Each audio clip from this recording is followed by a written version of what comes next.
Hello, my fellow Americans. 'Tis I, the Rumpled One. This experiment, called the United States of America, is failing. And the reason I say it's failing is because, in my estimation, what was important to the forefathers was the individual. Things like life, liberty, pursuit of happiness for the individual. What they thought. Somehow over the past 200 plus years, it's just gone by the wayside. Freedom of speech. Almost every day you look and hear, it's under attack. I mean, I think this experiment's a failure is because most of the things written on paper, the Declaration of Independence, the Bill of Rights, seems to go against the nature of man. Think about that. Ponder that thought. Free speech. Every man wants to be able to say what's on their mind and not fear retribution, but that's not the way it works. I mean, think about it. In private industry, like the NBA, the NFL, Major League Baseball, National Hockey League, NASCAR, if you speak out against, those in power, you'll get slapped with a fine. You could even get barred from the game. I mean, think about that. Yet, what's the First Amendment? Something about free speech, freedom of speech, the ability to air your grievances against the government. So you see, we have this country that's set up on these founding principles, yet in private industry, in private business, in dealings with others, that's not the way it is. That's just something to think about. To me, it seems like that's a fundamental failure to instill those core values into the citizens so that they would carry on in private as they would in a government setting. But as you see, unrestricted, which way mankind tends to. And even with the restrictions, they still tend to that way. I mean, such as the free speech zones, which we all know is basically double speak, as Orwell would say. It's got nothing to do with free speech. It's got everything to do with restricting your speech.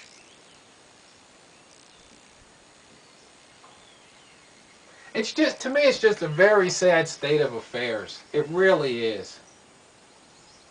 I was reading some different news headlines this morning in my email, and it just triggered it. It just shows, like, Kerry, Senator Kerry, or he's not the Secretary of State Kerry, saying that, Snowden should come back and face criminal charges. For what? For telling the truth? For exposing the evil people in government doing the evil deeds they are against their citizens, the violations of the Constitution, and Snowden's the one that should face criminal charges? Am I the only one that sees the absurdity of that statement?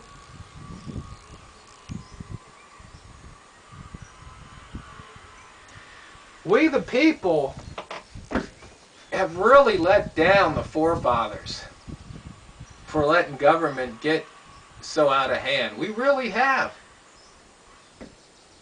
It's as if their blood was spilled in vain. I mean, the draconian government that we have now makes the King of England, I think, look like a very benevolent dictator.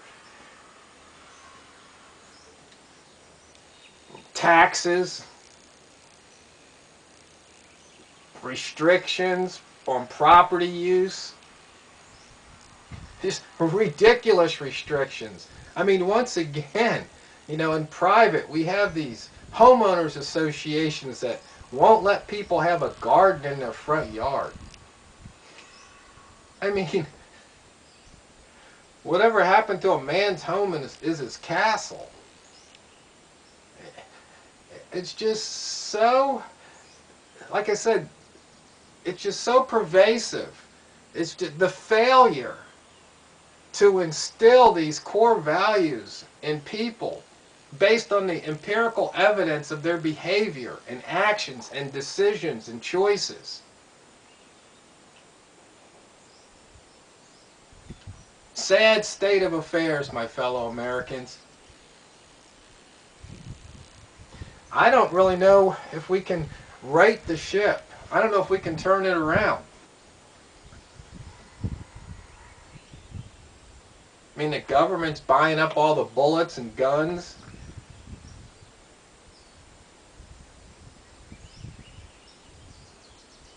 And the thing is,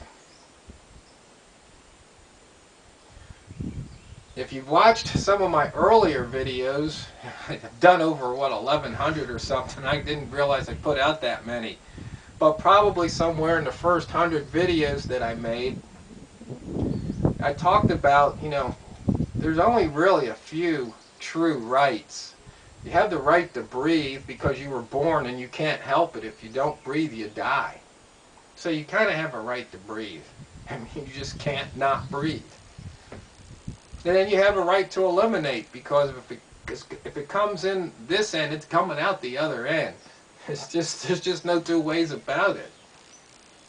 And about the only other real right you have is the right to do whatever it takes to keep from getting eaten by another creature. Basically, to stay alive. You have to do whatever you have to do to stay alive. But that's it. After that, there are no rights. It's just concepts that man has come up with, such as democracy, a republic, voting, free speech.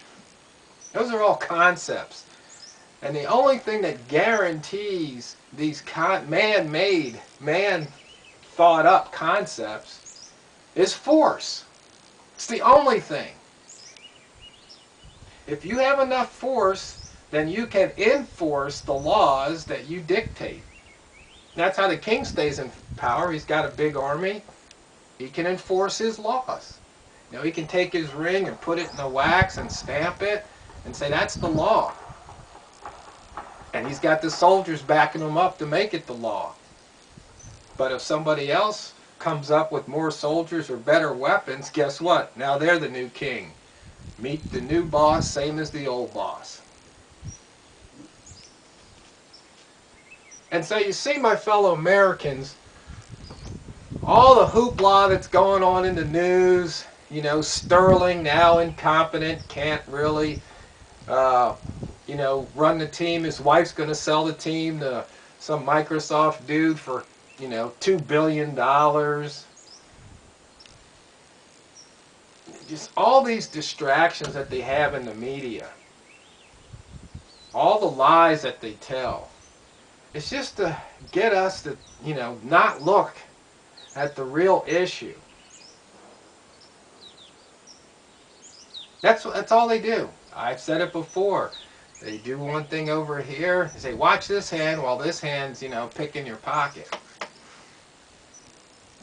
Smoke and mirrors.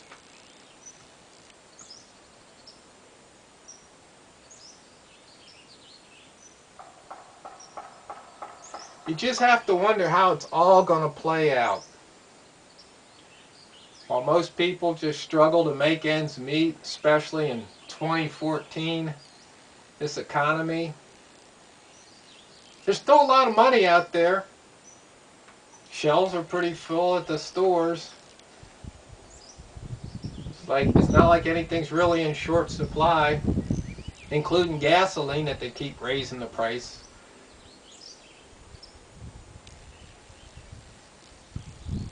everybody seems to still have that opportunity at the American dream, or scream, or nightmare, whatever you want to call it.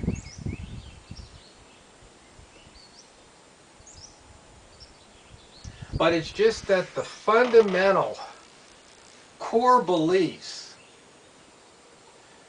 that the forefathers spilt blood for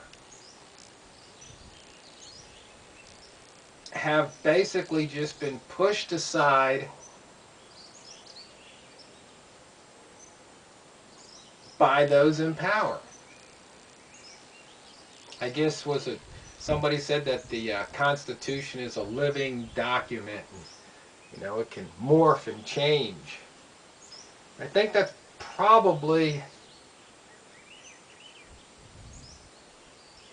the biggest problem we face today, is that we have somebody that wanted to fundamentally change America and take away the core belief, the core value that it's the individual, their rights, that is more important than the collective whole. Because otherwise what we have is mob rule.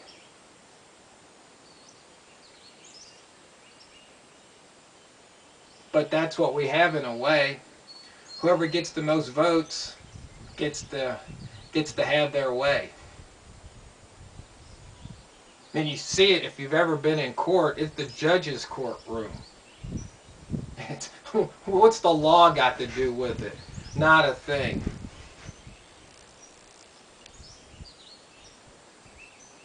And you see the way these senators and congressmen carry on. Not to mention these presidential appointees, these directors and secretaries of the alphabet soup of the American government, the DEA, the IRS, the FDA, the SEC. It just goes on and on.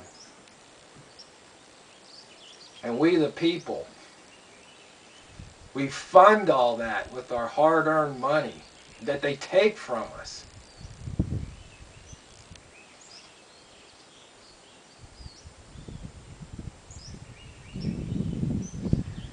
It's just really a shame that those core beliefs aren't being instilled, that they've been pushed aside, just pushed aside. And our kids today, the youth, in our grade schools and high schools and even in college, they're just being indoctrinated.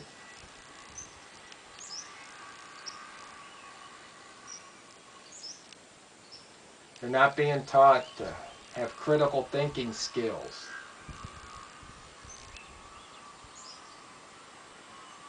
They're not taught to question authority. They're taught to knuckle under. They're not taught how to think. They're taught what to think. So, my fellow Americans, I say to you, it's time to wake up and smell the tyranny.